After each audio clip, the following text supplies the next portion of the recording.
I just remember doing meth and like jacking off all the time. You know, it got me horny. I'm the only person meth didn't get horny. Really? Yeah, I don't know why. It would get me else. so horny, but then you couldn't come, right? I took a shit in the executive producer's office.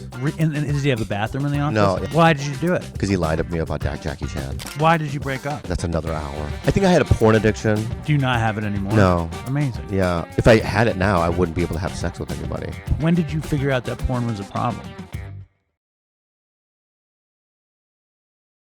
I'm not brilliant at all. You're a brilliant But genius. how is there... How is there only one headphone jack? Yeah. It's a janky fucking piece of machinery. Do you want to wear them? You want to share? Yeah, no, I don't want to share like that. Okay. You wear them. No, I don't want to wear them. What's my volume like, though? Because I'm loud. You sound fucking perfect. Okay. You sound perfect. You are a genius podcaster, comedian, fucking actor. What do you see yourself as? A loser. You see it still? Yeah, a little bit. Yeah, a little bit. How much? On the scale of... Wow, the porta potty exit. Who designed this room? Before we get into why you my feel like team you're a did. loser. I just woke up one day and was like this. It's beautiful. I don't do anything. You do everything. No, what kind of loser could have all of this? You do nothing. You manifest it. Do you believe in manifesting? I don't know, but I just wake up and then people just do it. Do you know how people believe in manifesting? Yeah, I know how it's done. Have you done it? No. Tell me how to manifest, and then before I ask you that. What? No, what? As a podcaster, I've become addicted to the headphones. Do you not need the headphones? There's not another jack in here? No, there's no fucking jack. I mean, the funny thing is, I'm just going to show the audience, we're in Bobby's ridiculous podcast studio full of mics and shit, but I didn't want to impose. Say hi. Hi. Nice. My friend was in the light, and you can't, Bobby doesn't even know how to turn on the lights. I don't really know, but it's fine. Look at it. It's moody. It's very moody. It's very, very moody. Do you remember a few years ago, you were doing a show and a young woman came up to you and gave you a dopey trucker hat? I remember that. You do? I think I still have it. I don't know where it is. I got you a new hat. Yeah, I saw it. And so you want me to wear it now? No. Okay. You've been aware of my pursuit of you this whole time? Yeah, that's why I feel... Well, the reason why you're here is because I felt so bad. So Margaret calls me and she goes... A couple months ago, she goes, Dopey's doing a live show. So I go, I have to do it because I flaked on him so many times. You know what I mean? You haven't flaked on me. You sent videos saying, maybe in 2030. Yeah. And then I'm like, I have to meet him. I have to do it. And then, if you go through me, hold on, I have Ozempic burps. Nice. They're the worst. Ozempic? I want to know all about it. Right now? Or? I'm going to jump all over the place. Stay with Margaret. Can I finish this one first? Please. And so then I had a gig in Hawaii and I forgot because when you book through me, not through my assistant, it's never going to happen because I just have no idea what's going on. So then, and then I felt so bad, but I didn't want to go through Margaret to cancel because I think it would have been over. She would have been mad. Exactly what I'm talking. We were just talking about fatherhood and a relationship. Don't ever get any advice from him. Why? It's not real. Dude, what do you mean? No. It's a trick and it's shadow play, and you're trying to suck me into your life. No. And do what I'm doing. No. And then I'm like all fucked up. You know. I know all these people who are around our age who don't have kids. Oh, let's move on. Do you think Margaret? No, fuck that. Let's go into this. No, we got to go into the Margaret thing first because we already talked about it, and then we can go into this shadow play. Yeah. Well, did we finish that story already? Well, we did Dopeywood this weekend. It was a total clusterfuck. Yeah, clusterfuck. Disaster. That's what I heard. It was in. Who told you? You did. You didn't. Did Mosha Kosher and Annie Letterman are no, on they a never group text texted with me. you? No. How friendly are you with all these LA comedians? What does friendly mean? What do you mean? What's friendly mean? Like, who are your friends? My best friend's a guy named Gene, but he's not a stand-up. What is that? What is what? Oh, I thought that was like. Just ignore that. No, I felt like something was attacking me. It was my email. It was an advertisement from the Sphere. No. Who's Gene? He Gene Hong. He's a writer. I was on a show called Magnum PI. He was a producer on that. Anyway, why do you have to say I was on a show called Magnum PI? Everyone knows Magnum PI is a show. None people don't. You say that. I hear you say that all the time. People don't know what it is. People Magnum younger. PI? Dude, because I've dated girls in their late 20s. They don't even know what The Godfather is. They don't know what the Vietnam War is. Right. They go, "What's the Vietnam War?" I don't know. Where's Vietnam? And then you're like, then you have to explain to geography-wise where it is. And then there was this war, Saigon, you know what I mean? The Northern came, all that stuff. And then they're like, I don't care, they say. That's the upside with hanging out with people of the same age because they have shared experiences. I don't want to sit around all night long having sex and then go talking about the Vietnam War either. You don't want that. No. So what are you looking for? An Android. Well, that's coming. That's coming right around the corner. I think I'm waiting for Android. I think you should have children. And then stop with that. I think you should, because it'll make you feel connected. And the clock is ticking, Bob. Okay, let's talk about God's will. Do you want to talk about God's will? Yeah. So what about your will versus God's will? Let's go. Yeah. So I'm gonna let God do His thing. Yeah. And I'm just gonna wake up and do the best I can. That's fantastic. Okay, because I'm not gonna. You're not my life coach. How do you feel about God? Those are your notes. No, those are old notes. I'm getting to our notes. But that's how you write. That's how I write. How do you write? Better than that. How do you write? Well, you're much more successful than I am. How do you write? Here's my notes. Okay. Here's my notes. Huh? So you need those just in case. No, just in case anything let's do an goes exercise where you don't read that. I don't need it. Yeah. Well, I don't fucking need the notes. Also, but we have a game in there. Also, too. put this battery in there, so just in case. Just in case. Okay. You need it. You get desperate. So what? How do you feel about God? How do you feel so comfortable with God's will? I didn't expect that. Why? You seem like a well, I mean, you're God-hating sober. kind of I mean, you're person. sober. It's it's a part of the the deal. It's the whole thing. Well, I think it's two parts. I think it's God, and I also think it's helping others. For me, the whole thing is spiritual principles and service. Yeah, helping others. Yes. Yeah. But you brought up God. God has nothing to do with it? Don't ask my question with a question. Okay, sure. I'm asking you. So what you I think just about feel like, God. well, I mean, get this. So, I mean, you're using everything. You can't stop, right? And then all of a sudden, like, you have a spiritual awakening or a psychic change, like they say in the doctor's opinion or whatever. Sure. And then all of a sudden, it's completely removed from, you know what I mean? The desire to drink. The desire to drink. The obsession is lifted. And I've always thought about that. Like, that's what a weird concept, because it's like, I don't believe in like a Christian God or, but I never really even believed in God as a kid, really, to be honest with you. But to me, there's gotta be, because I don't think about it anymore. And it was completely removed from, myself. And you don't think that that's bizarre? The awe of it, I mean. The what of it? The awe of it. The awe of it? Yeah. Is that like how? Why is the awe of it? Oh, it's awesome. The awe, AWE. The awe. It isn't. It's ridiculous, and it's the ridiculous.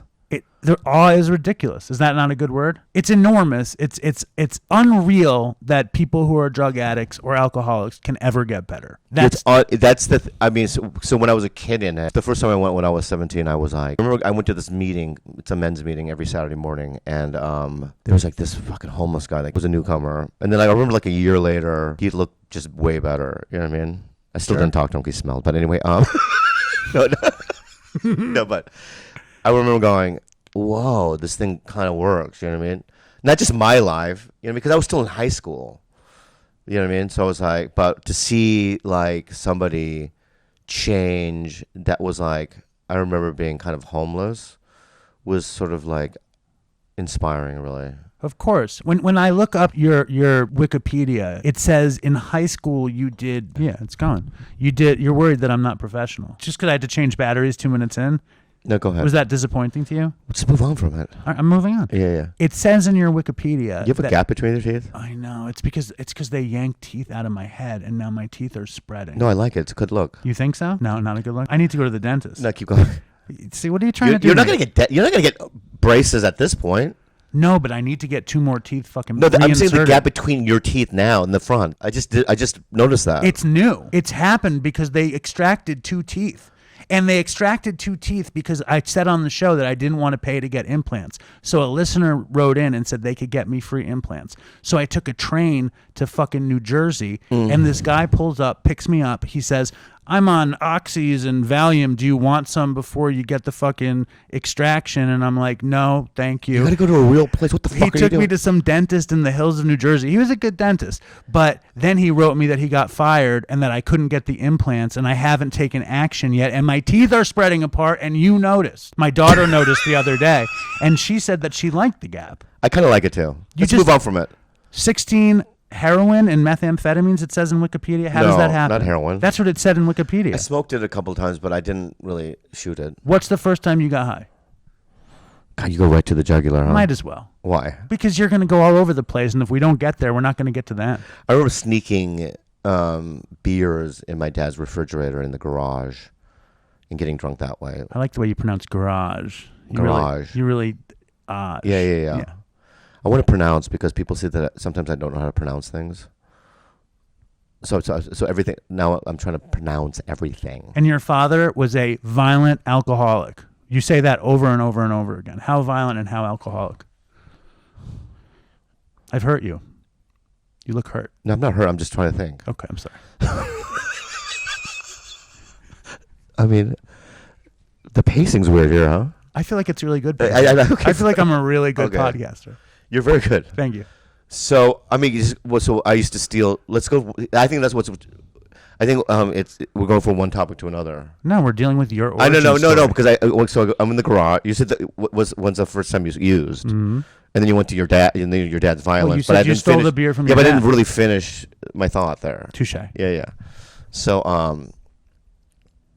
I used to steal beer, and then I remember I smoked weed with a skater, maybe 11 years old, and then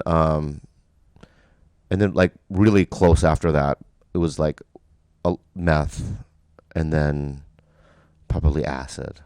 So you did math, acid, like from acid 11 to after like meth. 13, 14, I was doing all those. What were you? drugs. What was your life like? Chaos, but my parents just thought that I had a mental disability or something. Did you? I have alcoholism. That's it. No, I think that some people respond to trauma different. You know what I mean? And like my brother, his response to it, is outward rage. So he gets physical, and when he snaps, he goes crazy. But I go inward and I kill myself. Really, you're a piece of shit. You're you know what I mean? These kind of thoughts that I have. You know what I mean? And it's But anyway, my dad was violent. How traumatic was your childhood? I mean, that's very young to start all that I stuff. don't know, man. You don't want to talk It's about not Gaza. It kind of is, though. Yeah, it is. Yeah, it was my Gaza. Yeah, so what was it? Um, It'll help people. Other people grew up in horrible situations. well, you don't know what it is when it's happening. You just know that, like, I remember having thoughts like, I don't belong here, like that song Creep. I love that song, by the way. Song. I think it's a perfect song. I think it is, too. Yeah, there's a lot of perfect songs. Like, as a perfect movie, like Shawshank is a Perfect movie. perfect movie. Perfect Jaws. movie. Anyway, so I remember having thoughts like, I don't belong here. But what did your dad, did your dad beat you up? Yeah, I mean, it was. It's not. He was a good dude. He was a good dude. I just think that he didn't know how to, because back then there was no EMDR for people with trauma, because he had trauma from the Korean War and stuff. Both my parents did, so they didn't know how to deal with it. So my dad had his own alcoholism, and you know what I mean. And he had two crazy sons, you know what I mean, that were loud and were fucked up, And so he didn't know how to. So he would use violence. He would rage out, and it was abrupt. It would happen just spontaneously out of nowhere. He'd grab a golf club and hit us, or throw things and hit us in the face and stuff like that. And it was just. I just remember as a young kid running. I remember we lived in Minnesota, and I remember my dad took. There was my dad. Korean food. Sure. You seem like you don't like Korean food. I like Korean food. I don't think you like the people. I love the people. Do you have Korean friends? I have Margaret. Oh yeah, you do. I think you do. I grew up with a lot of Asian friends. Okay, not good. Really Korean. I apologize then. It's okay. My bad. I went to a really nerdy school in Manhattan, so it's like all Asian. You have your panchan? Have you heard of that? No. It's like, Koreans have like little dishes. You know what I mean? Little kimchi on the side, spinach, Delicious. or whatever. And my dad had thrown the table up. All the food had, hit the ceiling. You know what I mean? And I think he hit my mom, and then I remember me running to my bedroom, and I remember him chasing me in that fear. And you're like 8, 7, years old. You're just always running. And then also going to school, like, girls didn't like me. Who doesn't like you? Back then, dude, it was like racism was Slim Pickens. bad. Yeah. In the 70s? Yeah. They would take ice balls, Eskimo, and just throw it at my head. You know what I mean? Horrible. Yeah. And they were cowboys. Like, well, how are you a cowboy and I'm an Eskimo? It doesn't make any sense geographically. Would you have And rather also- been an Indian? Yeah. That would have been more, Well, more that's symmetrical. Yeah. I could get the outfit. Yeah. You can't get an Eskimo outfit back then. Not easily. Yeah, There was no Amazon. Yeah. Yeah. So then, I don't know. What were we talking about? Oh, yeah. We're talking about trauma and you becoming a drug addict and you going from beer from your dad's garage to weed with a skater to meth. Where does the meth show up? I think 8th grade, Twin Peaks, middle school. And then Tell us the story. I just remember doing meth and like jacking off all the time. You know, it got me horny. I'm the only person meth didn't get horny. Really? Yeah, I don't know why. It would get me else. so horny, but then you couldn't come, right? One time in high school I would take medical books from the public library at You school. jerk off to the medical books? Yeah, no, there was like we had these like aisles, right? Mm-hmm. And so I would sit in one side of an aisle, and I would push the books over to see if anyone was coming down the hallway. Because back then there was no cameras and stuff, right? Right. And I'd be jerking off and watching. In the library? In the library. Amazing. Yeah, On yeah. meth? On meth, yeah. Who was giving you meth? But it was like the inside of a breast, like the veins and everything. Yeah, sure. We had nothing back then. It's a lot of imagination. I know. But if I had meth now, oh my God, you could really get it done. I You'd think. never leave the house. Yeah. But back then, that's all we had. That was my Pornhub, medical books. But who gives you meth when you're fucking 12? I stole money from my parents and buy it. I mean, like, who's the meth dealer serving There the was a lady 12-year-old? named. There was this lady. I forget his name. Her name was Rose or something. I don't know what it was, but I remember she had a meth lab in her house. She lived in the suburbs, like tract homes. It wasn't Minnesota, though. It was here, right? In San Diego, Okay. yeah. And I remember she had 2 babies, and they were crawling around these meth labs, like all the like piping and you know what I mean. The babies glassware. were like oh human babies. yeah. It's horrible. Yeah. Baby would be, you know what I mean, with you know. And I remember sitting there in a ragged couch buying meth from her, like stuff like that. But I also liked the danger of it. You know what I mean, the excitement and the danger and the The adventure. the adventure of it. Yeah. But you're young. You're fucking really young. Yeah. Doing meth. Yeah, traumatized. Yeah. Why does Wikipedia think you did heroin? I think I smoked it a couple times, and then they were like, "Oh, he has a heroin addict." Because you probably said it somewhere, and it's very. I don't know what I said, man. Why are you getting so upset now? Red just Bull really affected you. Yeah. So how does your parents find out, and when do you say like I'm great, a drug addict? What's great about it is immigrants, they don't know. So I remember my parents would catch weed, find weed in my jeans or whatever. What this? You know what I mean? And you're like, oh, it's parsley for cooking class. Yes. Right? So they, give it back. My parents found my meth kit, glass, straw. You just say, it's science. Sure. Oh, you know what I mean? It looks very scientific. Yeah. You do a really good Korean voice. It's really good. I'm gonna punch your eyes out. Well, do it. I love you. Punch my eyes out. No, and then so they didn't really know until one day I just told them. Because even then, like I wasn't going to school, I was ditching, and it was all coming to a head where school was gonna say he hasn't been here in like weeks, and my parents also used to get very violent when I would give them bad grades. You know what I mean? And I never got any A's or even a B. And so, and also because of the violence, you're scared because, I'm a drug addict and you don't know what's going to come. So it's like, but just one day I was just like, fuck, I don't care. I want to die. So it's like, I said it. Who'd you tell? Both of them, my parents. And then I remember at that point too, it's like I was bigger. This is not when I admitted I was 16, I was like much bigger. Bigger how? I was as tall as my dad. My dad was small, like 5 foot. And so then I could defend myself. So I said it. I went to rehab and then got out, relapsed again, went out for another 6 months. Hold on. When did you go to rehab the first time? I was 16. And they're like, you need to go to rehab, but in No, a I Korean asked. voice? Even it was so unmanageable even then, Yeah, it was so unmanageable even then. Are you getting emotional now? No. It looked like you're getting emotional. Why? Because I rubbed my eyes? Yeah, it looked like something was happening. No, you're not going to get me there. So when you're 16, and you go to rehab for the first time, are you like, I got to get my shit together, or are you like probing the other drug addicts in rehab? No, I think I was still desperate at that point, so I was like, I'm willing to figure. Because I remember even back then going, it's just so weird that I can't stop. Even if I didn't have the money to get weed or meth, I would still raid my dad's liquor cabinet or try to find liquor and stuff. I just didn't want to feel, and I just always thought that there was something wrong with that. But I don't know. I went to a place called Ocean View Recovery Center in Oceanside, and then I relapsed, and then I went to McDonald's Center after that. And then you got really, really sober. When did you get in At the rooms? 17. At 16, I went to meetings, and then at 17, that's when I really got sober. And when do you discover like comedy and stuff? Dude, it's like you go from 17. That's 23. Well, so what'd you do? Okay, what did you do between 17 and 23? Like you just jump, What do you want me to do? Oh, you're right. I think you're right. What do you do? I think this is perfect. What would you do? You're doing good. Thank you. I feel good.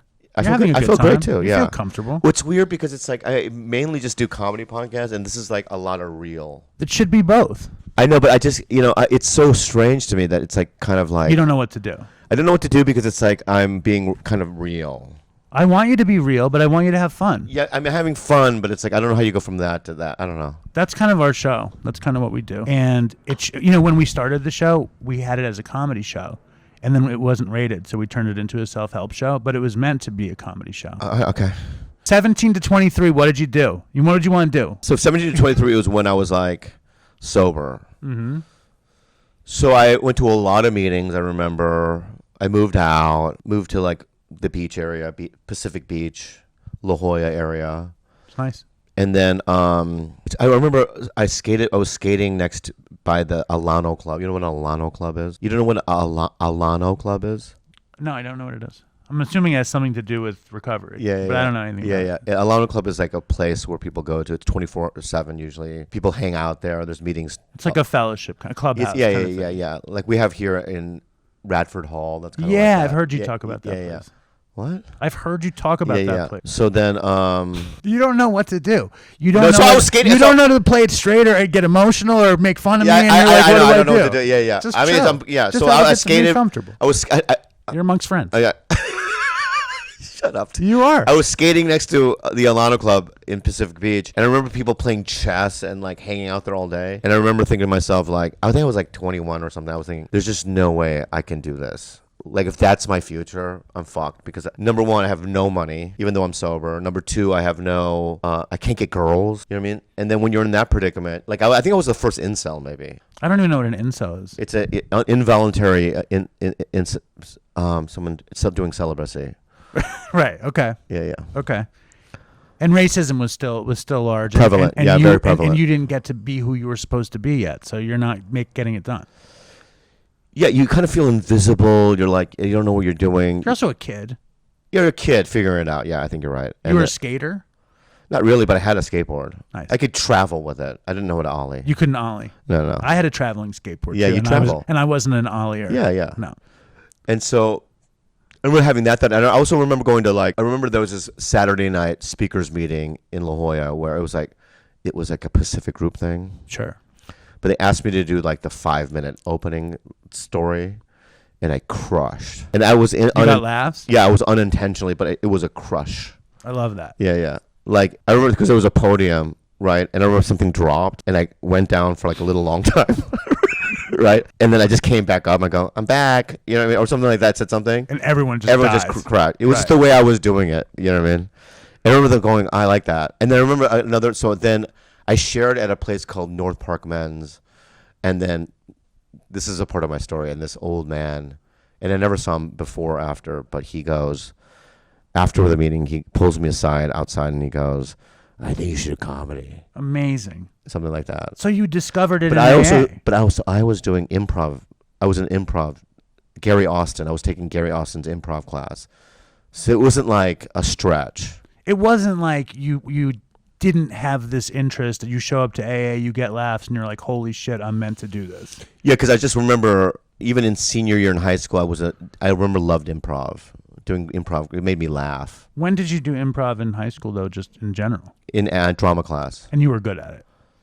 I don't think I was good at it. I just remember having a lot of fun. In fact, in my high school yearbook, there's a big photo of me doing improv in the yearbook. Anyway, why'd you look at your facility? Is it getting boring? I wanted to see what we Is it unairable? I wanted to see what we look like. Is it unbearable? Are you kidding me? This is like the biggest show I've ever done. I'm so glad we're doing it in this style. It's great. All right. So, what was I saying? You were saying we were talking about you discovering so your at North Park dream. Men's, and then he goes, and then I remember soon after that I was walking down the street, and so I worked at a coffee shop that was next to the Comedy Store in La Jolla, and a coffee shop closed down. I've told that story many times, and then I walked by the.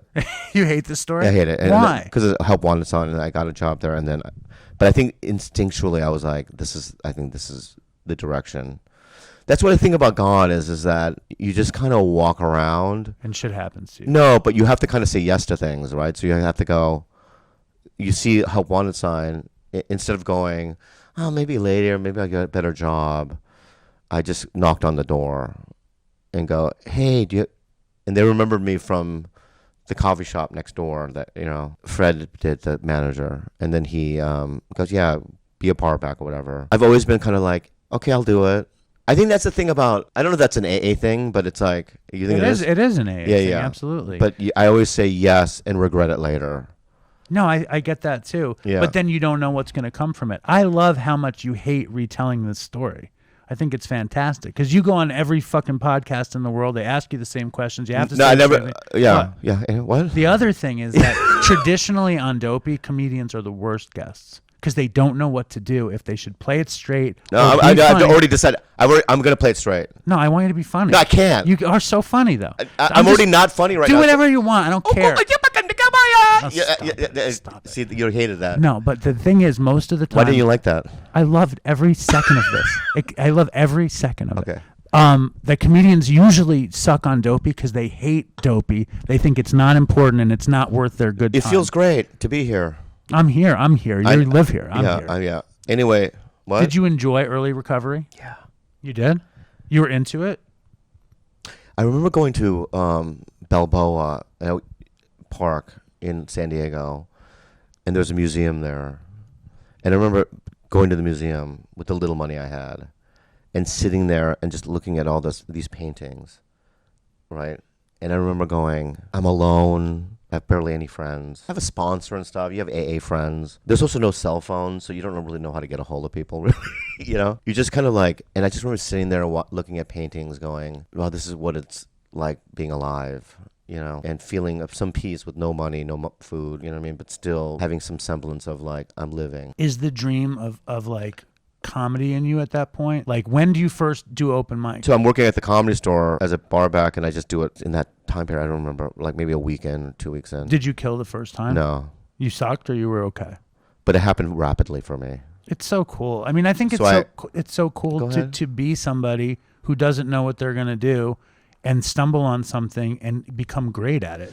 Well, you do know kind of, because it's like I remember even in high school, I knew comics that nobody kind of people knew. Like I knew who Blake Clark was, or you know what I mean. Like anyone on the Tonight Show would, if there was a stand up, I'd watch it. So I've always liked it. You know what I mean. I remember Cosby's dental routine, listening to that at camp and laughing. You know, and what I mean? It spoke to you. Yeah, so it all spoke to me. I was a big. I loved movies back then and music, and so it's great because also there was no internet, so you could just kind of go to a place and discover things, like go to Blockbuster and just pick a movie based on the cover. You know what I mean? What did you love in your early days? What did you love in like your early 20s? Like what kind of music, what movies were you into? I was snooty. Like I would, like a lot of Sergio Leone films. I like spaghetti westerns or Kurosawa. I know it's cheesy, but just I knew all the kind of like De Palma's. Like I did all that. The classics. I did all the French Connections. I rented all the classics, and then then I saw Paris, Texas, and it changed my life. I saw myself in Harry Dean Stanton in terms of his, especially when he was wandering through the desert. You know what I mean, and like not knowing where he was going. I don't know. I just kind of related to that a little bit. But it's like a blueprint for what you wanted to do in general. Like you see, I think when you consume what's considered like the greatest shit and you see yourself in it and then you start getting to be creative and inserting yourself into your own version of that, it's really, really amazing. And then also, how long are you actually like a functional member of sober world as you're like succeeding? Well, I stayed sober from when I was 17 to 30. Right. And you relapsed while you were on Mad TV? Yeah. Artie was already gone, right? Yeah. Did you know him? Well, the legends of him. But you didn't know him personally? No. You never crossed paths on Mad TV? No, until maybe 20 years later. What happened? What was up with that? No, what happened when you're 13 years sober? How old were you? 13 years? 17 years sober? How many years? At 13 years almost. Right. So what the fuck happened? This is very good because I'm coming up on 10 years. Oh, so I'll tell you what happened. Was you stop going to meetings. Is that it? Just straight up, you just stopped going to meetings? I mean, you're talking about I started stand up at 23 and I just kind of stopped going to meetings then, right? So for like 7 years. Were you dry? Yeah, but I was like, I always said I had a like false god, which is the audience's cheers or whatever. You said it was a Because false in the beginning, god when then? you kill, it feels like God. God. That's awesome. Yeah, it feels like God, and then it's like now I know the difference. What's the difference? It's the one that's on stage is fleeting, and it's also doesn't work anymore because it's like it just doesn't work anymore because it's dopamine hits. But it's like any drug, you just can't. You know, you can play a stadium with your friends, and then you feel nothing. You know, feel nothing. So, but it's like in the beginning though, you're like, oh my God, and then you're finally getting girls. And then, you know, staying out late, you know what I mean? Okay, first thing I want to know is when you first got sober, how into fellowship, program, steps, all that shit were you? Way into it. You believed it. Commitments at meetings. I don't know if I sponsored anybody, but I just remember my sponsor, Dan, and going to monasteries. How do you not know if you sponsored anybody? You mean you didn't sponsor? I don't think I did, yeah. Okay. Yeah. Well, You know you didn't. You know you didn't. Do you sponsor anybody now? No. You should. All right. Do you want to be my sponsor? No. I have a sponsor. You have more time than me. I know, but I'd like doesn't to. work that I'd like to be close to you. It doesn't work that way. I'm just kidding. Yeah, I don't want you to be my sponsor. Yeah. Come on. My sponsor is a big Guido on Long Island, and it says "Real Deal" on his knuckles. Really? But real spelled REEL, and he's a contractor. Okay. I didn't know his job description. I'm just trying to paint you a picture. Yeah, He's okay. very jacked up. But is he, hey, Yeah. how you doing? How you doing? Yeah, oh, he's very, one of those guys. Very much. How much so. time does he have? 20 years. Oh, wow. Very much so. Yeah. My very, sponsor's an actor. Very how you doing? My sponsor's an actor. Is it No. Robert Downey Jr.? No. It's Let's not. move on. You can't say that. Is it Robert? It's No, Robert it's not. Downey. It's Robert Downey I've never Jr. even met that guy. Is it Michael Caine? I've seen some people at meetings. I don't talk to them. Good. Don't talk to anybody. Yeah, Let's get back to your early sober years. okay. What did you love about program? You know, can I say something about your lips though? I'm obsessed with the lips. Yes. The ratio is perfect almost. You think From so? upper and lower. Yeah. It's all right. Yeah. It's working out. And then you have this thing where you can't open your eyes or something. It's weird. No. What is it? Somebody just told me I need to have You do a kind of a De Niro thing, like Somebody told me I need But an with your- upper bleft. what? Do you know what a bleft is? No. It's some kind of cosmetic surgery. A girl that my best friend dated in college looked at me and said, "You need a eye job or something." I think it's like my eyelids sunk into my head. I'm very squinty. Yeah. I was stoned, 20 years or something. I loved weed. That's and how much. What? That's how much you got high.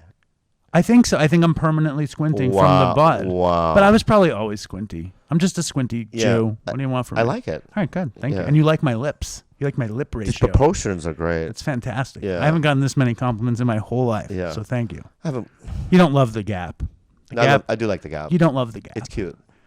Let's move on. You loved program, and then comedy stole you away from program. Yeah. The laughs. Yeah. And why'd you stop going to meetings? You thought you didn't need it? You were young. Yeah, I didn't need it. You were young. Yeah. And also, you're like, I got sober at 17. Like, is it real? Even? Like, am I really a drug addict? Absolutely. But at 17, I was a junior in high school when I got sober. Totally. Mosha But that- Kasher got sober I know, at he did. 15. I He's know. still I sober. know. He It's hates unbelievable. meetings. I know. No. Yeah. I've been trying to get him to go. To a meeting? Yeah. Some I've woman, invited him so many times, he won't go. I wonder why. This woman at Dopeywood, really interesting woman, said she wants him to do the young people's conference.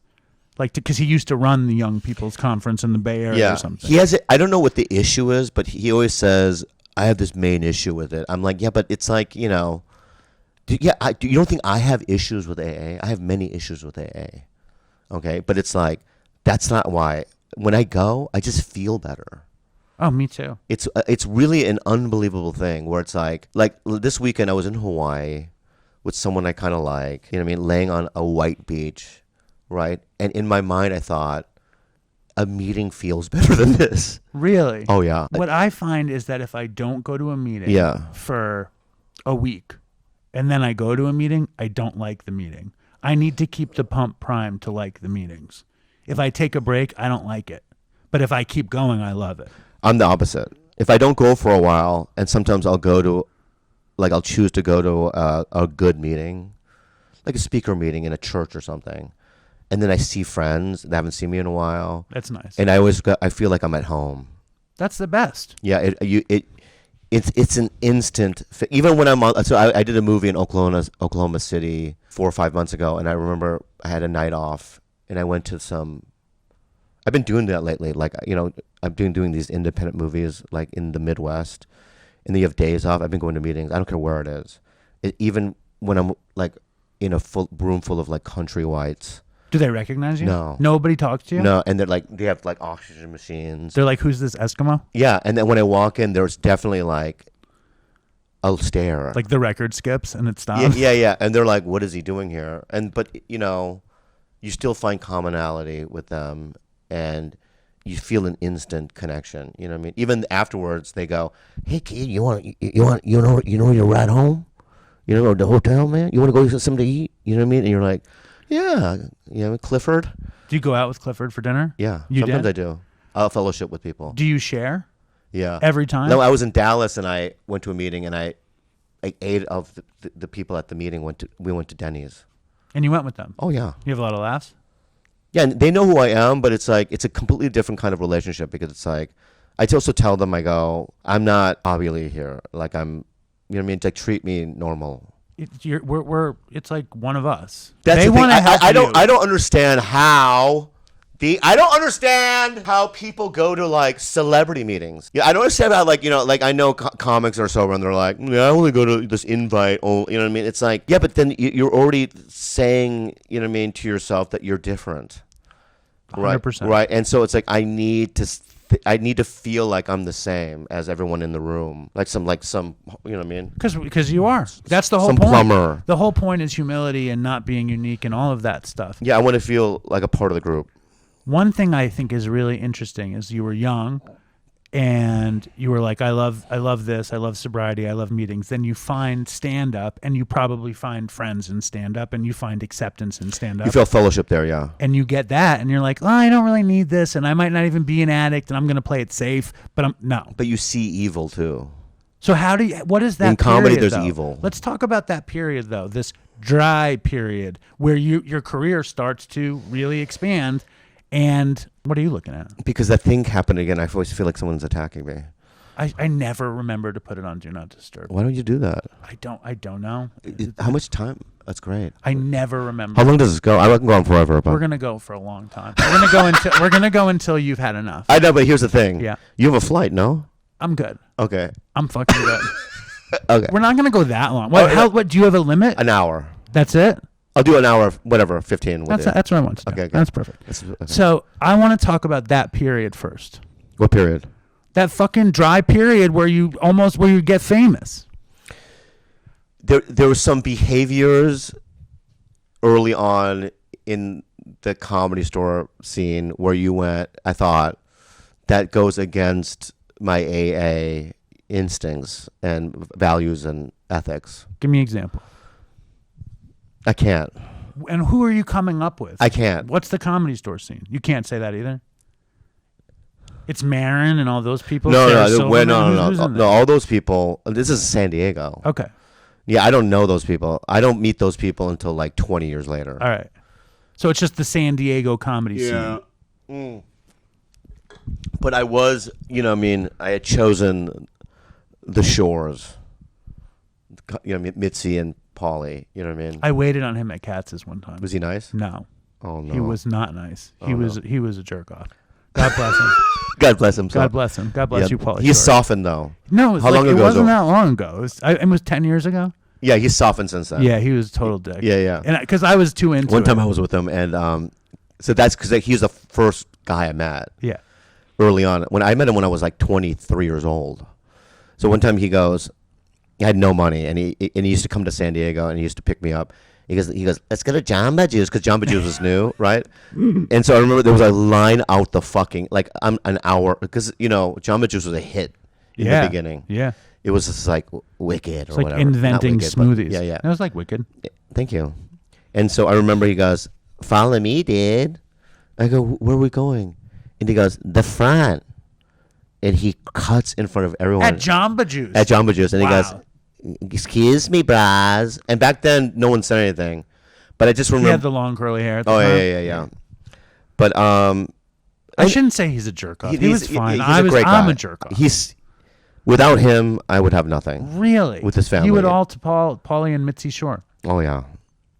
And Carlos Mencia. Is Pauly accepted by the comedy world? Yeah. Or is he just one of these like entitled? He's a legend He's a legend to the comedy world. in the West Coast comedy scene. I mean, yeah.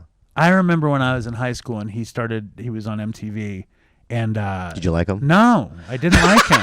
Even back then? No, he was annoying. Yeah. But I was also probably jealous of him. That's what it was, I was think. jealous of him. I was Jealousy, dude. Yeah, whatever. But he wasn't nice at Katz's. I should let that go though. You He let was it nice go. to you. He helped you. He's So like I'm glad about my that. brother.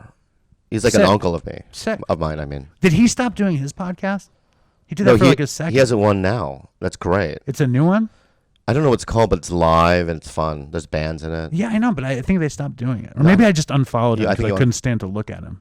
What's wrong with you, Isn't dude? unfollowing the best? No. You Wait. unfollow I and think they we should don't resolve. exist. I think we should resolve this My issue Pauly with Shore Pauly. resentment? Yeah. I don't remember what happened. I think I was waiting tables. I was doing the last Jewish waiter at Katz's. Yeah. Pauly came in Yeah. by himself. Yeah. Had a matzo ball soup. I was his waiter. I tried to impress him and charm him and get him to come on the last Jewish waiter, and he wouldn't come on the last Jewish waiter, and he was kind of a dick. Okay.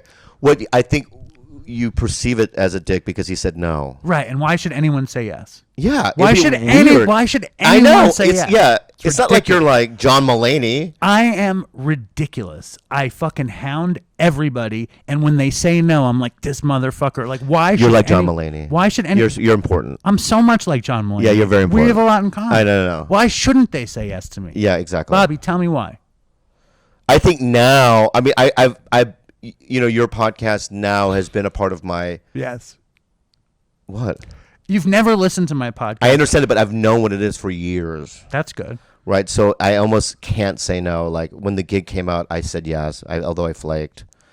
And then now, but I desperately tell them what happened. Tell them why I'm on here. Tell your fans why I'm on here. Because you're scared of Margaret Cho. No. That's what you said. The best part. Let me tell you this story, and then we're gonna get back to your life. Okay. It's Tuesday. It's I don't know. 6 months ago, Margaret, I'm gonna do this show. She's like, Bobby said yes. 3 months later, is Bobby still gonna do it? He's gonna do it. Another month, is Bobby still going to do it? Yes, he said yes. 3 weeks ago, I text Margaret, is Bobby still going to do it? She goes, he's not responding to my text. I said, why not? She said, I don't know. I was like, uh-oh, I don't think he's going to do it. Then we're doing a Zoom, a Dopey Patreon Zoom with the Dopey fans, and I get a text from Jack Osborne. Jack Osborne says, I was at a toy store. I ran into Bobby Lee. Yeah. He said he's excited for the Dopey show. I was like, yes. Yeah. Then I finished the Don't Zoom. you love him, though? Oh, he's great. After He's my favorite Osborne. I don't know the other. He goes him, Osborne. Ozzy. Do you know Ozzy? No. I'm very interested in Sharon. But so I go downstairs. Yeah. And I'm eating, stuffing my face with ice cream, watching Game of Thrones, whatever. And Were you really watching Game of Thrones, or was this a joke? no, I'm watching Game of Thrones. I'm back Again? in. I'm back in. Yeah. I rewatched it again too. It's so good. It's so And then I got House of the Dragons. I saw that again. I'm not back to House of the Dragons, but isn't it interesting how in Game of Thrones they teach us about House of the Dragons, and I'm like, I need to remember these details to see if they're following what they talked about. Okay, anyway. Valerian the Dread and all this Right, stuff. right. Whatever. I'm on Instagram. I've probably been messaging you on Instagram for 9 years. Yep. Probably. And for the first time ever on Tuesday night, you write me. You said, hey, we're doing a show on Saturday. Who do I connect with? And I wrote, me. And I give you my number, and you call me and you go, hey, it's Bobby Lee. And I went, okay. I know. And you went, how do you know? It's the best. You said, how do you know? I said, because you just messaged me on Instagram. And then you said, I can't do your show, but I'll do the podcast with you because I'm afraid of Margaret Cho. That's no. Not true? I think I wrote it. Wrote that? Well, I did write it. You wrote that? I texted that. Oh. Yeah, But, but I think I should have said something else. Why? How I really feel. How do you feel? It's a combination between that Uh-huh. and the guilt of not doing it. Don't feel any guilt. It's like so, I think you're. so basically what happened was I realized that I was about to fly out, and I was like, oh no, what do I do? Because I couldn't call Margaret because she would be upset, and I'm afraid of her. There's not a lot of people I'm afraid of. Why are you afraid of Margaret? She's so sweet. I don't like it when she's disappointed in me. I think one time I turned down a movie that was this is probably not even true what I'm about to say, but there was a movie that she did that they offered me a part. I said no, and then the next time I saw Margaret, in my mind I thought she was being distant, and I for some reason I can't shake that. Like if I upset her, or if I don't do what she asked. She's going to be a little, and I can't have it because I love her so much. And she's like a comedy legend. She's a legend, and I love her so much. She's Korean. She's sober. 10 years. She cares about you. She's why I'm in the business. Really? Yeah. How did she affect you coming up? Because back in the day, you had Johnny Yoon, Tomoyo Atsuku. There wasn't a lot. Henry Cho. There wasn't a lot for me to like grasp my fingers into, like about like can I even do this or make it? And then when I saw her, I'm like, oh, she talks like me. You know what I mean? She's also can get dirty and raunchy. A lot. Yeah, and there's just something about her that's very Korean to me. Yeah. But not fancy Korean, more like working class Korean. I feel like I'm working class Korean. So I'm like, you know what? I can do it. And she, without her, with her light, I wouldn't be able to follow it. Dopey would be in a much worse spot without her too. And it was crazy that she cared about our show, and I'm always ridiculously grateful to Margaret. Yeah. She did a show in New York, and she curated the Joe's Pub at the Public Theater on Lafayette Street, and she gave us a night. And she was in it, and it's just like amazing. She's the greatest Dopey champion. And she canceled too. What do you think about that? So that's the best part of the story. That's the best part of the whole thing. Also, the idea that you went an hour and a half over. I know. So in my mind, I'm like, if I would have been there. Yeah. Wait, did you do the stand-ups up front or at the end? Up front. But the fucked up thing was Annie wasn't supposed to do stand-up. I didn't have her doing stand-up. I had her in a game show and on a panel. Yeah. And she's like, what the fuck? I want to do stand-up. And then the mic stopped working. So I moved her up in the show because I figured one mic would work. It was a fucking mess. My stage manager, who's one of my best friends, left halfway through the show. Wow. I know. It was bad. Let's get back to your life. No, let's go back to that. Okay. No, I want to know stuff. No, 'cause I know I'm not. What do you want to know about? What I'm saying is that I think I canceled. It's fine because now we're doing this. I told you on the phone, this is way more valuable. I think this is better. Yeah, because I don't think you would have done this had you done that. No, I would have been. That's it. Right. You got what you No, got. no, wait. That's not necessarily true. I think I really do like you a lot. So I think that this is the beginning of a friendship. Oh, that's great. Yeah. So I think that I would probably do this again. I think so, because we're going to run out of time and you're not going to have told anyone. What's not even just that is that the next time I call, I want to be more light rather than because this is so serious. I think this has been a nice mix. I know, but next time I'm gonna go like beep beep boop, boop all that stuff. What's the first relapse? What happens? We're gonna run out of time and we're not gonna get anything good, so we got to skip to it now. No. We have plenty of time. Why? No, you said we have a half an hour. You said an hour 15. Don't think about that. I'm gonna stop thinking about it right now. Yeah. First relapse. Matt, are you on Mad TV? Can you push pause for a second? I'm gonna get some beef chips. Yeah. I've never been to Katz's. I don't even know what it is. Never heard of it. Really? Yeah. Have you ever seen the movie When Harry Met Sally? Is that this? You know when she has the orgasm? Yeah. That's Katz's. Oh wow. It's a 137-year-old deli. It's only one? Yeah. Oh good. You have matzo ball there? Mm-hmm. Do they have this thing, cabbage and pastrami? No. Okay, let's move on. Yes. So you're talking about coming up in comedy. You were talking about Pauly Shore, and I talked about my resentment. I shouldn't have even said that, but I'm so comfortable with you that I had to go off on Pauly. Okay. So Pauly, I'm sorry. Then you said I'm not John Mulaney. Then we're talking about your rise. Oh, that thing happened again. When I was taking a little break, you couldn't. I could have. Instead, I stopped the recording. So let's move on. All right. So you're fucking rising up, and how do you get on Mad TV? And really what is that too big of a jump? I mean, went from, okay. Well, I've heard you say on an interview, I went from open mics to the Tonight Show and Mad TV. I did but that didn't happen in one day. So what happened? What do you mean? How did it happen? What was the rise like, and what was the rise? In that 7 years of not me going to meetings, you know what I mean, I became a climber, like a vicious, like, climber. Like opportunistic, kind of like a creature of the night climber. I love this because it's like this is where the real question of your will versus God's will. Yes. So how do we do that? What do you mean? How much of that? I mean, this is a dumb fucking question, but how much of that is your will versus God's will in that period of dryness? I think everything that's led up to this point in my life is pretty much God's will. So what is self-will then in general? When is self-will? I think God knows that there will be times in your life where you're going to have self-will. All right. What? What do you mean what? You don't have self-will ever? Dude, I don't know the difference. And when I got sober and everyone's like aligning your will with God's will, I did not know. I don't know the difference. I don't know the difference. Like when I do shit that I want that doesn't seem like guided by a spiritual principle, why is that not God's will? Yeah. I don't get it. I don't get the difference. I'm asking you if you do, because I really don't. So this is what happens when things happen in my life that's like crazy, and you know what I mean? Because life happens when you're sober, and you can't avoid it. The death of your dad, the breakup with Kalila, there's so many different things, right? And it's like what happens is in my mind, the horror and the torture, right? And so, like life, the things that happen is God's will, but the things that I torture myself over is my will. I think that's fantastic. Do you understand what I'm saying? The rumination is our will. Yeah. And the other stuff that's actually happening. I can choose to do something different than to fucking constantly go, you know what I mean? I can't believe I fucked that up. Or what if this happens and that happens, you know what I mean? Or, this, you know what I mean? And you start planning things, or revenge porn, or not revenge porn, but like revenge fantasies where you're like, if this guy says this, I'm going to say this, you know what I mean? And all this chaos in your mind is my own doing, right? Whereas, when I was in Hawaii, I was laying in the water, and just laying there, just in peace. That's the one time where I can find complete peace, is in the ocean where I'm laying on my back and I can hear in the distance people laughing and running around, right? And you can hear birds, and then also the water.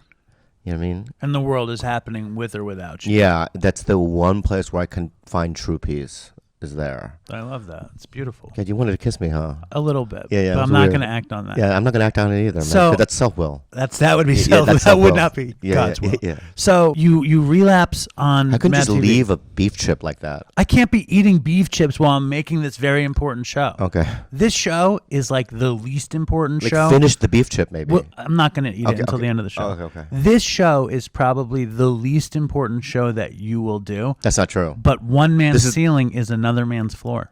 This is the most important podcast I've ever done. This is the best moment of my life. Let's move on. So let's get to the more important part. But why is me getting Mad TV important? I don't know. It's a defining moment in your comedy career, in your life. It's not. You have a fucking Mad TV tattoo on your arm. It's not an important moment in your career, in your life. It's not a pivotal thing. I don't know how it happened. I think that I don't know how it happened. But is it a pivotal part of your life? Yes. It is. So why did you just ask me that? I feel like I talk about it a lot, but I never watched Mad TV. Oh, okay, all right. So what? I never watched Mad TV. Good, thank you. But it's not because of you. I don't watch fucking that kind of stuff. You don't watch SNL either? Not really. Okay, good. Not really. So, I've told this story before, but many times. But I'll say it again on yours. Thank you. Okay. Thank you. Is I moved here, and I realized I was a really small fish. Los Angeles, you mean? Yeah. It was especially in the late 90s. It was right after the comedy boom of the 80s, early 90s. It was slowly dying, right? So I sort of started comedy in the dark ages. Also, it's like the Comedy Store in Hollywood back then was, comics ran it. It was like chaos. I saw a lot of fucking wild shit. Like give us an example. Just like who's there? fist fights and people pulling out guns and firing them, like on Fat Tuesday, which is a night we had on Tuesdays, and then it's just like no boss. It was just crazy. Lawlessness, and then you would all of a sudden like turn the corner and there's like a legend there. It was just like who? Like Robin Williams, or Pryor, Carlin, these types of people. Did you know all those guys? I've met them. That's sweet. Yeah, but I waited on Jackie Mason once. That's great. Yeah. But I was a doorman, so it's like it sounds as if they were like giving me a lot of respect. Maron was a doorman too. I know, I love him. Yeah, I mean, has he done this? Yeah, I've done his show too. Yeah, he's the best. Yes. He's lightened up over the years. But anyway, I was in LA as a doorman, still no money, and it was rough. But I was a paid regular, which is like I was, a regular at the club. And you're still sober. I'm sober, yeah, at this time. And then these couple guys came up to me. I was working the back door, and they said that they work for the Tonight Show. Then I said, what's going on? And they go, we've been watching you at open mics. And then they said, we think you can do it. So they'd follow me around town, and they'd see me at open mics, work on my Tonight Show set. And then simultaneously, I was booking commercials, you know what I mean? And then one day I said because I couldn't get an agent, and I said to my manager, who I'm still with, Abby, and I go, can I audition for TV show? I mean, is that a thing? And she's like, no, you're not gonna, nothing, it's not gonna, you know what I mean? I go, what do you mean? I see. She's your manager? She's your agent? Yeah, because I saw, at the time, Rogan was on news radio, and I thought it was so cool. Mm-hmm. So I'm like, well, Rogan got on news radio. She's like, you're not Joe Rogan. You're not there. You know what I mean? And I go, well, anything. And so she goes, well, I do manage somebody that's a producer on Mad TV. And I said, can you call her? And she's like, you're not a sketch guy. You've never done it before. You were like, I did sketch comedy in high school. Yeah, that's what I said. I took an improv class in San Diego. She's like, well, everyone they pick is from Second City or Groundlings or whatever, or UCB. And I'm like, fine. But then she goes, I called the casting director, and you can go there on a weekend and just to practice auditioning. So I went in there. Nicole Garcia is the casting director. And I went in and I did it, and there was no one else there. And I left, and then right when I was heading out the door, she goes, actually, sit down. So I went back in the room, and then she goes, that thing you did in there was really good, but the other stuff was garbage or something. And I go, okay. And she goes, listen, come back next weekend, work on it. So I came back, and then she goes, better. And they just kept calling me back. She kept calling me back, but then eventually it was like I was in a room with like real people auditioning for it. You know what I mean? Like producer sessions. And you were like seasoned in the process, so you were actually comfortable. No. But it sounds like you were doing it every week. No, I didn't know how to do impressions. You have to do 3 impressions. Who'd you do? I did impressions of people people didn't know what they sounded like Kim Jong-un, like what ill. Did they love? But I mean, do you think being Korean was like a plus at that point because it was so much different than everybody? No, because else? I think they were like, we want Taron Killam. Taron Killam was in high school then. He was a young kid. You know, he was on SNL later. But that was like the thing that was told to me, like they want Taron. I'm like, okay, but they go keep going though. You know what I mean? And so I think because I wasn't a traditional sketch guy, I didn't know how to audition in that way. Where it's like a lot of my audition was just being myself and acting weird, and you know what I mean, and doing weird things in the room. You know what I mean? And you charmed him. Yeah, and then at the end, the very end, it was like between me and Taron, and then they took both of us. Amazing. And like, how long do you do it before you relapse? So then I get on the show, and then I relapse because How fast? pretty fast. What happens? I don't want to stir up a war, but This is good. This could be good for me. Stir it up. somebody on the show called me into the office and said, I don't think you're funny. Who was it? I can't tell you. Okay. I wouldn't know who it was. Somebody's- It's okay. That's the chef from the NFL. Oh, wow. We're going to ignore it. Just don't look at it. Okay. And I walked out of that room, and as soon as I turned around, I went, oh, I'm going to relapse. So they hurt you. Listen, I wasn't good. I'm sure you Okay, were. no, I wasn't. I was okay. I'll tell you how I know. Okay, you want to get into it? Why All right. not? So this is how bad I was. Mm-hmm. All right. They secretly taped the table reads and made a compilation of my fuck ups, and they passed it around to everyone laughing. Not nice. Right, we're laughing. That's mean. Right. Mm-hmm. I only found out about that like a year later. How could anybody deal with that? Right. So it's like, you know, Do they do that with everybody? no. And so then also, so I was bad at table reads. Like I'm talking about mispronouncing words. Can you think of any words you mispronounce? My wife mispronounces. Like it's shit take, and it's really shiitake mushrooms. That's funny though. I know, but still, Yeah. like I would just like fuck things up. Okay. And then, and so you know, these writers who wrote on the show would sit there, write me a sketch, and I'd fuck it up in a table read, and then it would never get picked up. Right? So people stopped writing for me, and it was like I was bad. I was really bad. I would show up on on a set, and I don't know what anything is. You know, I don't know how to do anything.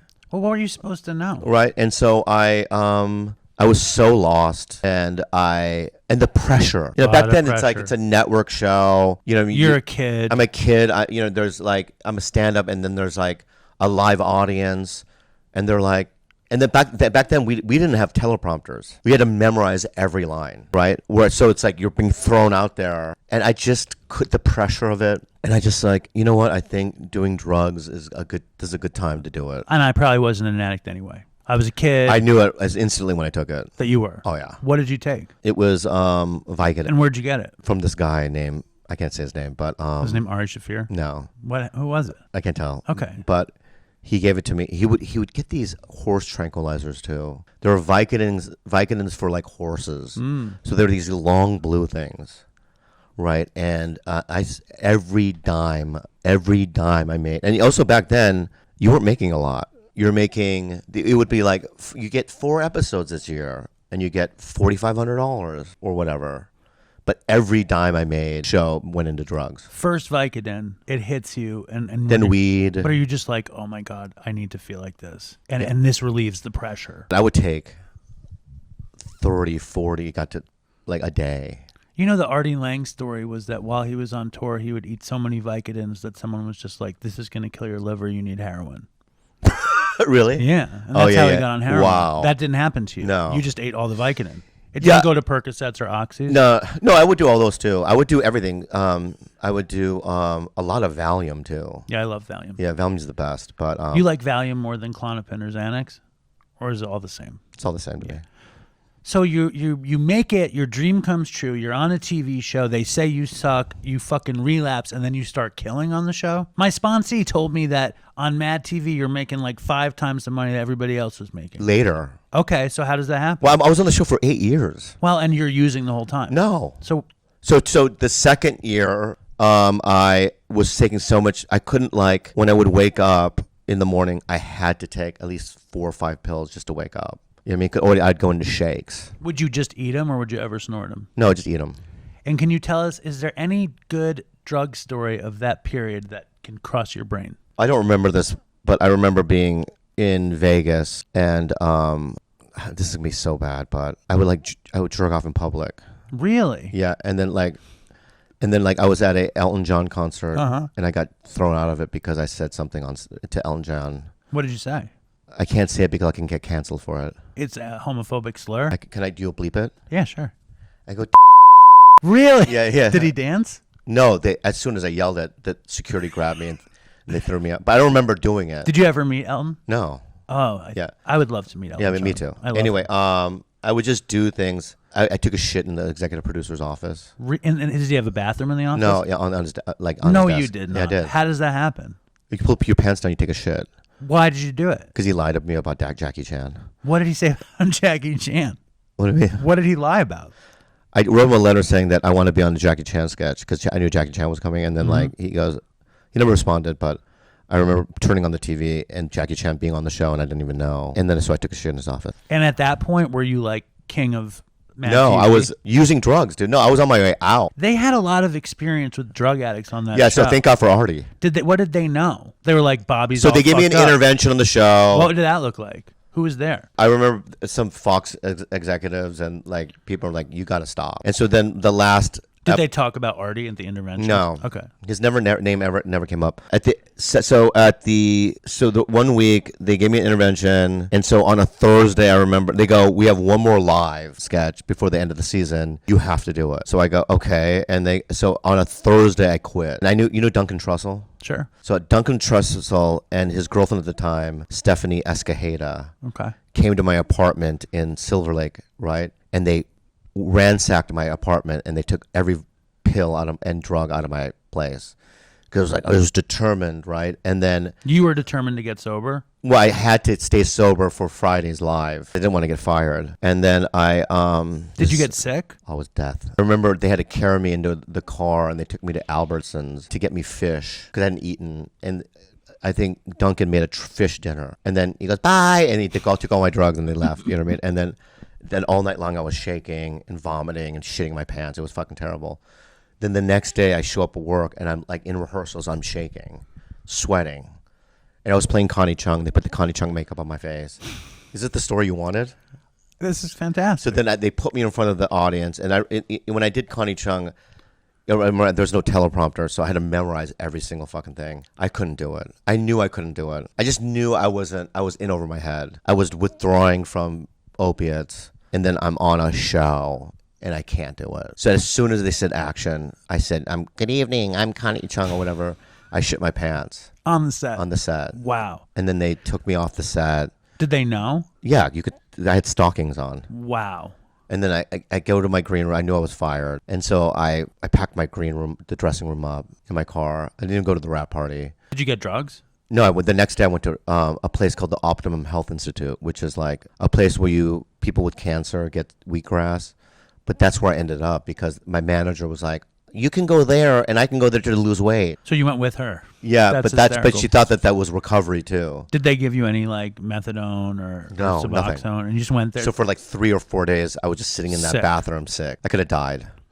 Were you at all like, I miss recovery? How could I have done this? So this is what happened. This is so stupid, but I asked my manager after about 3 or 4 days if I can get some money to get an apple. And she goes, where are you going to go? I go, I'm going to hop the wall, run down this like hill and go to the Vaughn's, because there was a 24-hour Vaughn's near it. And she gave me the money. I hopped late at night and I hopped over the wall, ran down, and I was in Vaughn's. I was in the vegetable section, in the apple section, and I'm picking up an apple. What's so funny about that? I just think it's funny, an apple section, whatever. Yeah, and then I get a tap on the shoulder, and there was this guy named Will, and he goes, hey, I remember you. I go, what? And he goes, yeah, from the program. And I go, and I remember, I go, oh yeah, you're that guy or whatever. And he goes, so he gave me all the numbers of all the people that I got sober when I was a kid. Just standing right there in the apple aisle. Yeah, just writing down numbers. And then the people started picking me up at that place to bring me to meetings. Wow. Yeah. So then you were like, I can get it together. So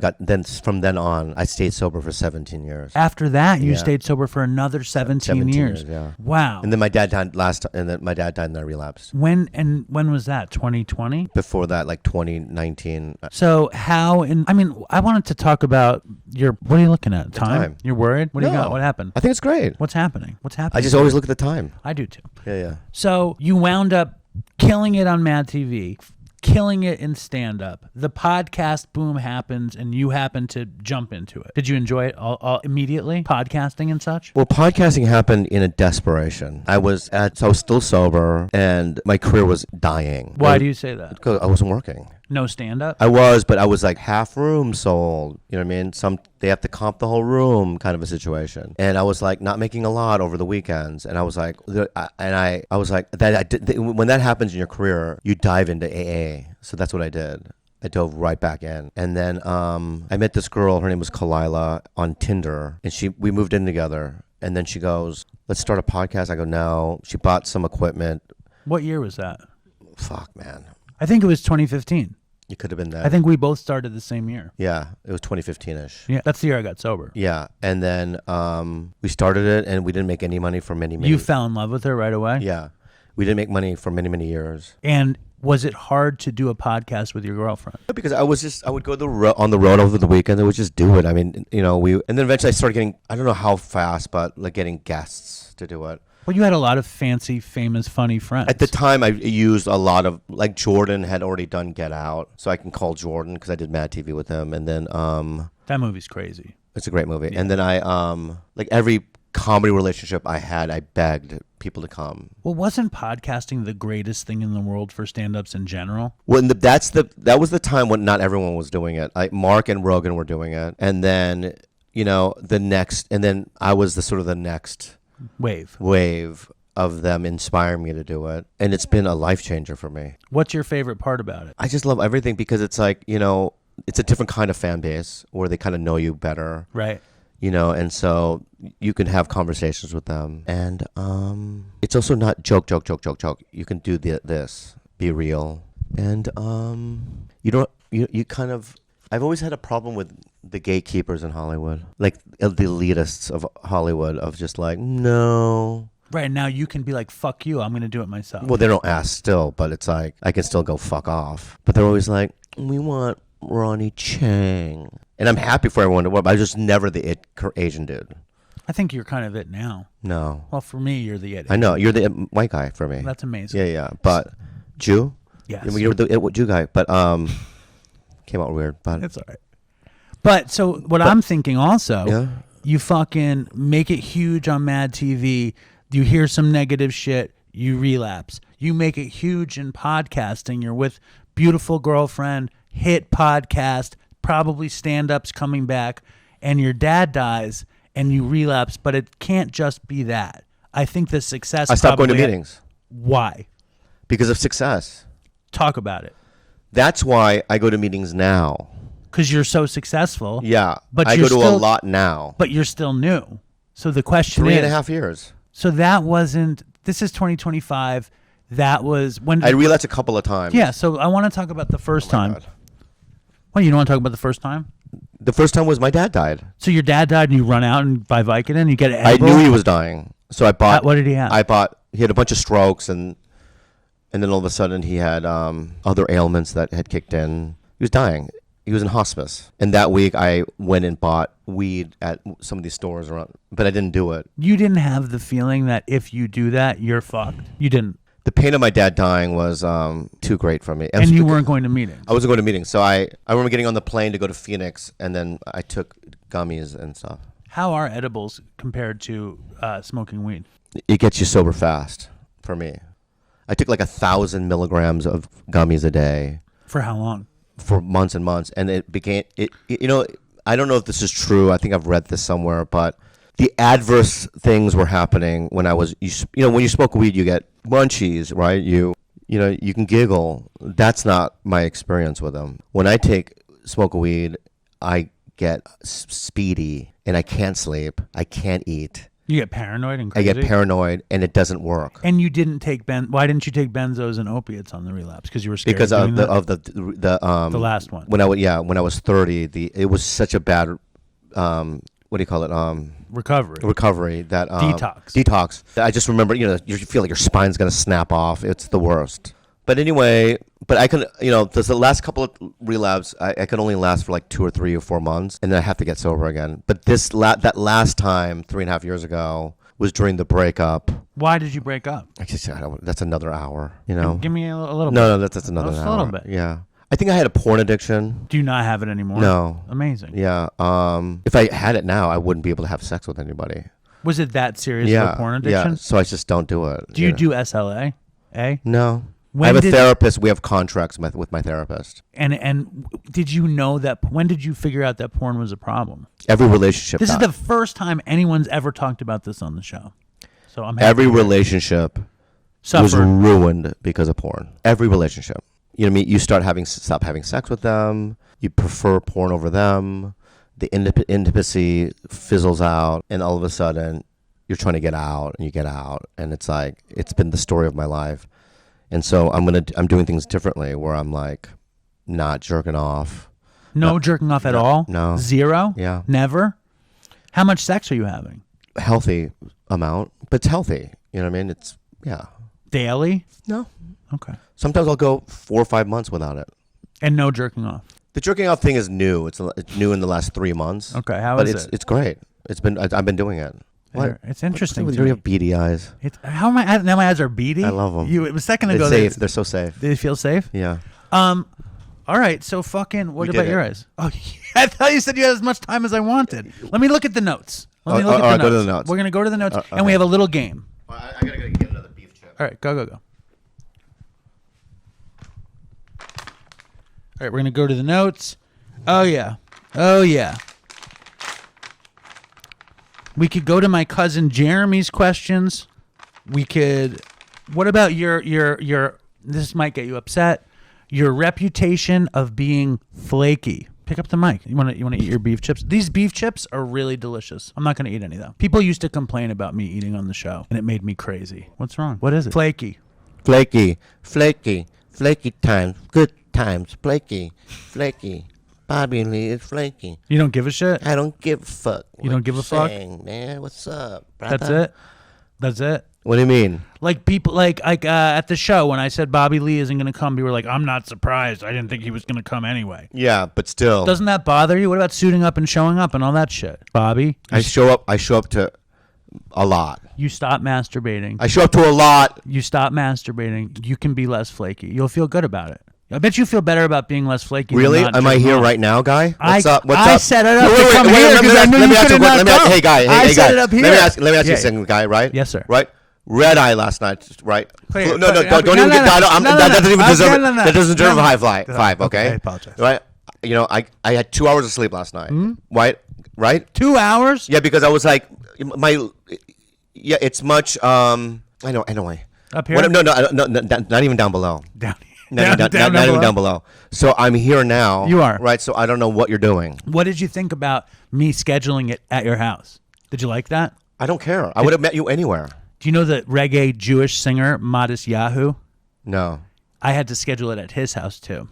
And I went. I didn't tell you to come here. Matisyahu sits down to do Dopey with a tray of weed and 3 beers. He starts rolling the joints and drinking the beers.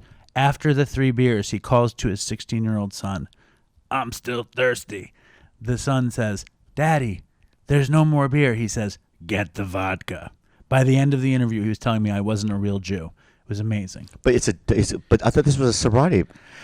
I was just interested in hearing Matisyahu's story. Okay. Okay. Do you want to play the game? I want to give you a break. What about? Did you aspire to tragic comics? Did you love the tragic comics? No. You didn't even give a shit. Didn't affect you. I want to live, dude. But ever. I want to live forever. Is that I wanna Alphaville? What? Is that Alphaville? No, I'm making my own song. Fucking. You. Were you inspired by tragic comics or not? No. None I of love them. Who did you love? Who were your favorites?